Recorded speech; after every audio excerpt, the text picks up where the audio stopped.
Nə qədər ki, hələ Ramazan ayı təzə başlayıb, sual verməyik özümüzə. Yəni, hansı orucu tuturuq? Hansı oruc?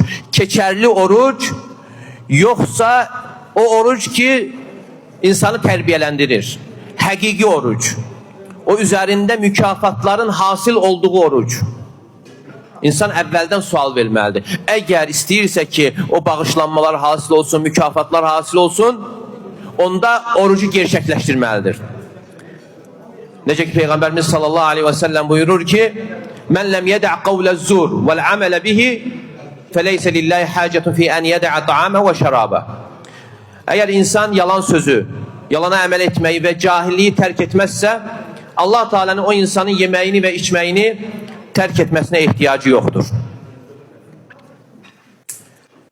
Və ona görə sahabə deyir ki, sizdən birinin oruclu günü olduğu zaman gərək onun gözü də oruç tutsun, qulağı da günahlardan oruç tutsun və dili də yalandan oruç tutsun.